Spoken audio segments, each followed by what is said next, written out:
You are listening to your New Puppies podcast, starting you and your dog off on the right paw. Here's your host, Debbie Salento.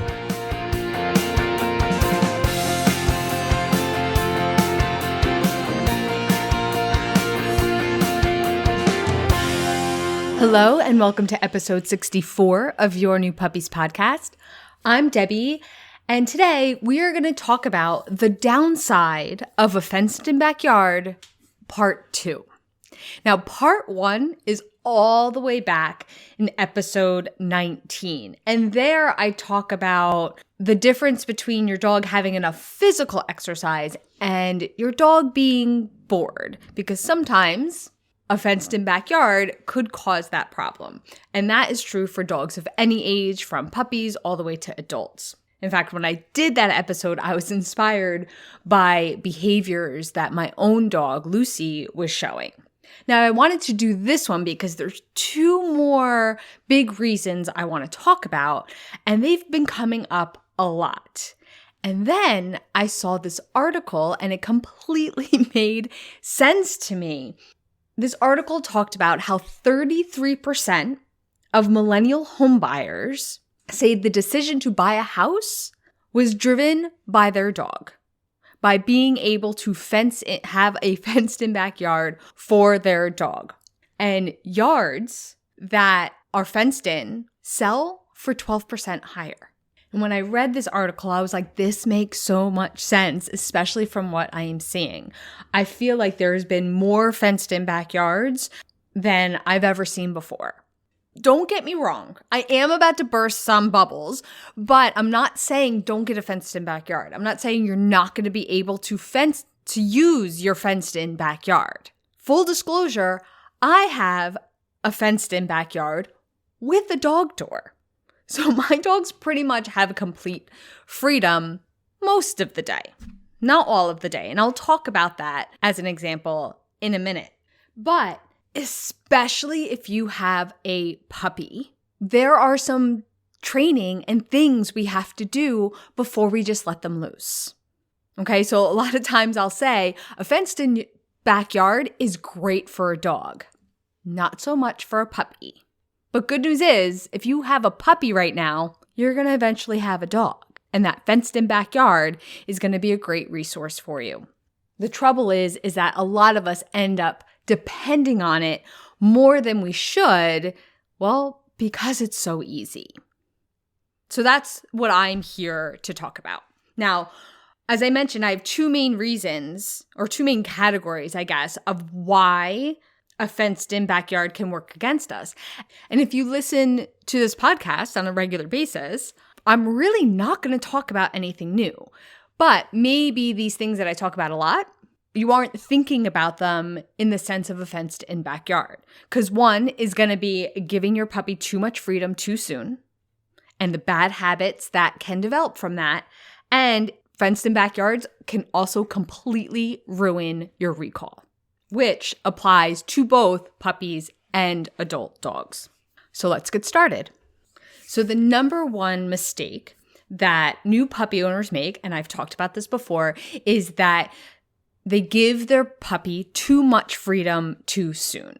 We think, okay, they're living in our house. To make them happy, we have to give them freedom. We have to give them the run of the house, the run of the living room, the run of the kitchen, the run of the backyard, where it's quite the opposite. We need to keep their world super small and safe until they earn that freedom through good habits and not destroying our things and not eating things that are dangerous or having accidents all over the floor.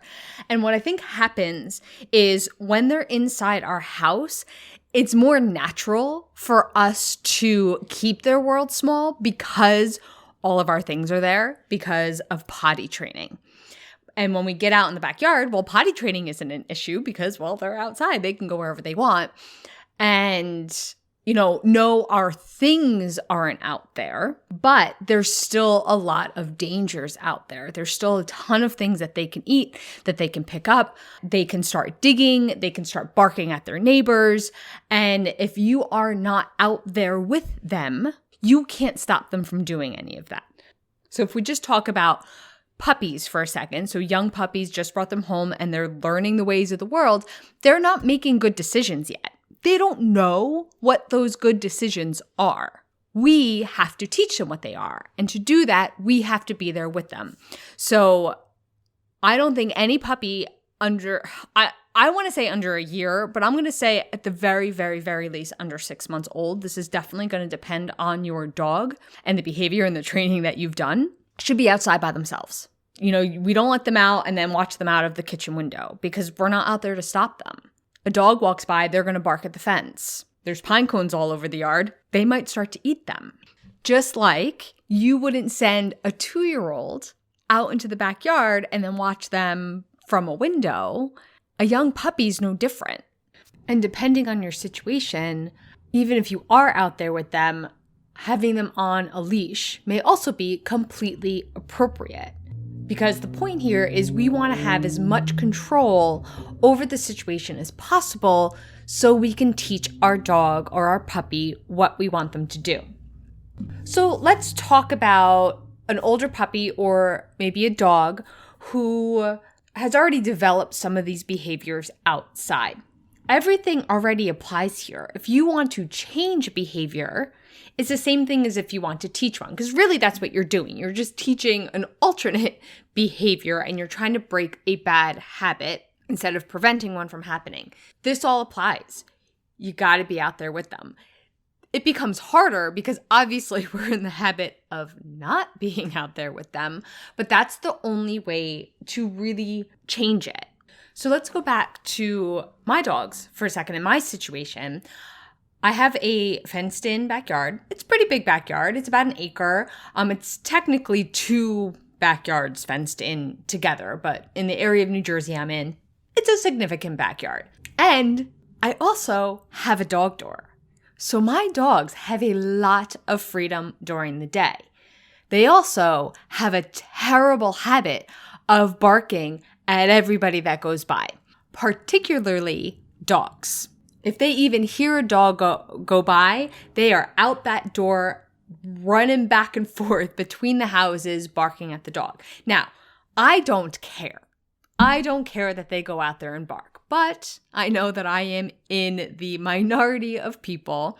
So if I did decide one day I wanted to change that, then I would have to close my dog door. They would not have access to it on their own outside. And when I did let them outside, I would have to go out there with them. Now, I would also have to put them on a leash because of the size of my yard. When a dog goes by, they go to the far side of one house and then they run to the middle of the 2 houses and then they run to the far side of the other house. There's no control there. I would have to have them on a leash and stand by the fence waiting for dogs to go by to change their reaction. Now, exactly what I would need to do there, I'm not going to go into here because I actually have a barking episode coming out soon. But the point is, because of that freedom, because my dogs have gotten to just make their own decisions and do what they want, they do have this habit of barking that they've developed that I just happen to not care about. Now, even with all the freedom they have, even the fact that they're older dogs, so they don't have all those puppy behaviors like eating things, I trust them out there. Even Lucy is a digger, but I've gotten her to the point where there are 3 spots in the yard she is allowed to dig, and she sticks with them. Every once in a while, she will find a new spot, but that's on me because I'm not out there with her. But I also have to make sure that I bring specifically Lucy inside during the day. Now, this is exactly what I talk about in episode 19. So I'm not going to go into it here, but it has to do with when we depend on our backyard for our dog's exercise. So if we just let our dogs in the backyard and they get plenty of exercise because they get to run around all day, yes, they're getting that physical exercise, but the lack of structure and the lack of seeing new things like going for a walk can have side effects. So that's what that episode talked about. So if you want more on that, just head over to episode 19. And I will link to that in the show notes. So you might ask, well, when can I use this beautiful fenced-in backyard, because there's rainy mornings and cold evenings and just busy days where your fenced-in backyard is going to be such a resource for you. So a rough rule of thumb can be, if you are not comfortable with leaving your puppy inside your home, unsupervised, with nobody home, free range, if you're not comfortable with that, then you should not be comfortable with doing that in the backyard. Going back to maybe you have an adult dog with some bad habits, well, you're out there with them until those habits are improved. Because what will happen is you go out there and maybe you're working on barking in the backyard and you work with them, you get some improvement, and then the next day you just let them out by themselves because, well, that's our habit and it's so much easier and we have a busy day. And they start barking again, well, then all the work you just did the day before is erased. So that's also why it's so important to do all of this training and restrict this freedom now so we don't have to do that later, because it's harder to break a habit than it is to prevent one. But sometimes we don't see that until the habit is there. Okay, so my second main reason that I wanted to talk about is recall. Now, I mean, it's really still, it's almost like a subcategory of this too much freedom too soon, because what happens is your dog will develop bad habits that affect their recall. Because what happens is when a dog is loose in the backyard and you don't have a leash on them and you don't have any control on them and you call them to you, there is absolutely no incentive for them to listen to you. And they learn that very quickly. This is also where they'll learn if they have something in their mouths, they stole something, they can run to the other end of the yard. You will never catch them. And they learn that very quickly. And there's nothing you can do about it. You have no control. So it's the same idea where so many times we give them the freedom and then try to teach them recall, where we need to teach them a recall to be able to give them that freedom. So this might mean using a long line for a little while. You want them to have a little bit of space to run around, but you don't want them to develop this bad habit. Because what happens is, how many times do we call our dog in our own backyard? We usually only do it to bring them inside. So that's where you get the dog who will keep sniffing and ignore you for maybe 30 seconds or so and then decide to come in. Or not come in at all. Or come to the door and sit just an arm length away from you. Or run to the other end of the yard. And then they learn to do that outside the backyard because they're like, my human can't catch me. Watch this. I have found, and this is from my own experience, I talk about studies and things all the time, but this is from my own experience, my own anecdote, is that I have noticed that dogs who don't grow up with a fenced-in backyard, like say grew up in an apartment or a condo or just didn't have a fenced-in backyard and had to be on a leash outside all the time, those are the ones with the best recall as an adult. Because they spent the first part of their lives when they were learning all of these new rules. When they were going through their rebellious stage, they didn't have a choice. They had to stay 6 feet from their owner. So as they grew up, that's all they knew.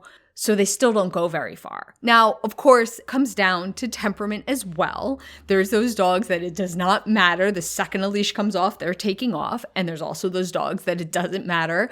They're not going to wander more than 10 feet from their human. But in general, this is the pattern that I've seen, because they never learned that I can run for my human and get away with all this fun stuff.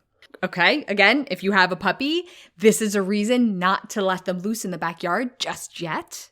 And if you are having this trouble, if you're like, oh, that's what's happening, then a couple hacks I have for you. One, get that long line. Bring them out for a long line. And if they're outside, even if they just drag it around. So you have that control. So when they don't listen to you, you can reel them in. They stop having that choice of not listening. What I also want you to do is be outside with them and call them to you, praise them, give them attention, give them a treat, give them a ball, whatever it is, and then send them back to what they were doing. And you do that like 20 times while you're outside with them. Call them to you, fall all over them when they come to you, and then let them go back to what they're doing. And if you do find yourself in a place where you have to get them inside, you have to go to them. Unless you're 100% sure they're going to come to you, you have to go to them. Worst comes to worst scenario, get that treat and bribe them. I would rather you bribe them with the treat than call them and have them learn that they don't have to listen to you. It's not the ideal situation, but it's if you don't have another choice. Okay, so that's why I wanted to touch base on this again, because I'll say it again, I'm not against fenced-in backyards at all. They're wonderful. They're amazing. They're so good for dogs. One, it's not the end of the world if you don't have a fenced-in backyard, because there's a lot of advantages to that. And two, before you let your dog loose in the backyard and take advantage of it, especially if you have a young puppy, there is training you have to do, or else it will backfire. For a lot of us, it comes down to the fact that you don't have a dog right now. You have a puppy. And that is all I have for you today. If you are enjoying this podcast, you can rate and review it wherever you listen to podcasts, and that helps other puppy owners find it. If you want to continue training with me, I have both in-person and virtual sessions. And of course, I have my puppy course, Your Perfect Puppy, which you can find all the information at playtimepaws.com/puppy. Thank you so much for listening. I'll be speaking with you soon. Bye for now.